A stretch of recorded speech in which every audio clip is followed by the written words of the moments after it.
Tugas IPS menjelaskan tentang aktivitas memenuhi kebutuhan. Assalamualaikum warahmatullahi wabarakatuh. Perkenalkan, nama saya Rasetski Kasyafani dari kelas 7D nomor absen 29. Di sini saya akan menjelaskan tentang aktivitas memenuhi kebutuhan. Teman-teman, manusia memenuhi kebutuhan untuk kelangsungan hidupnya. Tentu saja kebutuhan hidup tiap individu berbeda-beda dan sifatnya tidak terbatas. Karena tidak terbatasnya ini perlu diimbangi dengan alat pemuas kebutuhan yang memadai. Sayangnya, alat pemuas kebutuhan ini sifatnya terbatas dan memerlukan pengorbanan ekonomi untuk memperolehnya. Apakah kalian tahu apa yang dimaksud dengan kebutuhan? Kebutuhan adalah sesuatu yang kita perlukan, baik berupa tempat, orang, benda, atau yang dibendakan. Kebutuhan manusia dapat dibedakan berdasarkan: yang pertama, kebutuhan berdasarkan tingkat kepentingan. Kebutuhan berdasarkan tingkat kepentingan dibedakan menjadi 3, yaitu 1. Kebutuhan primer atau disebut juga kebutuhan pokok, meliputi kebutuhan akan makanan, pakaian, dan tempat tinggal. Yang kedua, kebutuhan sekunder, disebut juga kebutuhan pelengkap karena kebutuhan ini akan dipenuhi setelah kebutuhan primer terpenuhi, misalnya TV, radio, dan buku. Yang ketiga, kebutuhan tersier. Kebutuhan tersier adalah kebutuhan terhadap barang mewah, misalnya motor, mobil. Yang kedua, kebutuhan berdasarkan waktu pemenuhan kebutuhan. Kebutuhan ini dapat dibedakan menjadi 4, yaitu kebutuhan sekarang, masa mendatang, mendadak, dan sepanjang waktu.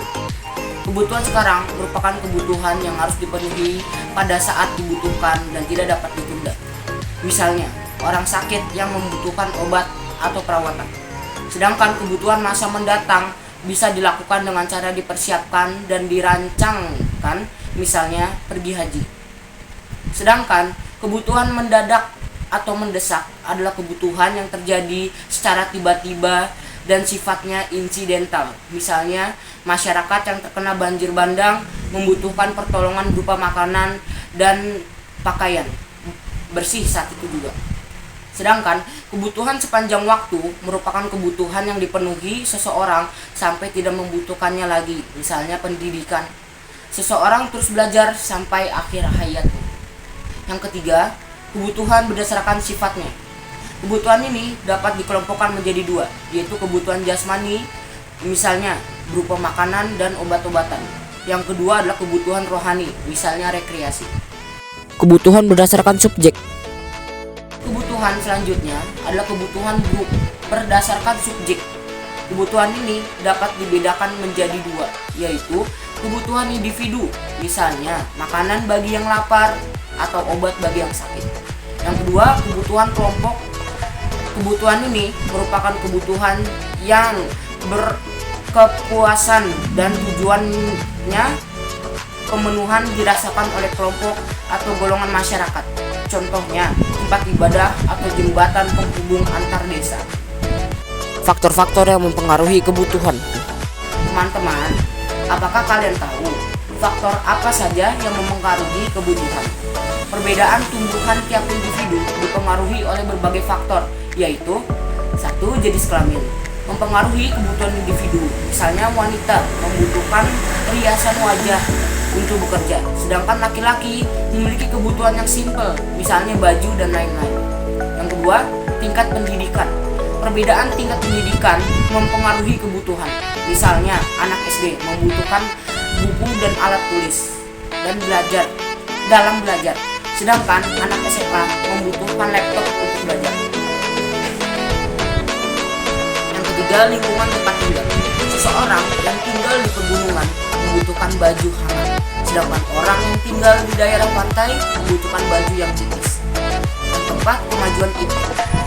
Seiring dengan perkembangan iptek, maka kebutuhan tiap orang akan berbeda-beda. Misalnya tahun 2000-an, masyarakat hanya membutuhkan telepon kabel, tapi sekarang masyarakat membutuhkan telepon yang dilengkapi dengan kamera. Yang kelima, pendapatan. Semakin besar pendapatan seseorang, maka kebutuhannya juga semakin besar. Begitupun sebaliknya. Yang keenam, ada status sosial. Semakin tinggi status sosialnya, maka semakin tinggi pula kebutuhannya. Yang ketujuh, selera. Selera tiap orang berbeda-beda, sehingga kebutuhannya pun akan berbeda-beda. Yang kedelapan, adat istiadat. Adat istiadat yang berbeda mempengaruhi kebutuhan masyarakat. Jenis-jenis alat kebutuhan. Teman-teman, yang terakhir adalah jenis-jenis alat kebutuhan.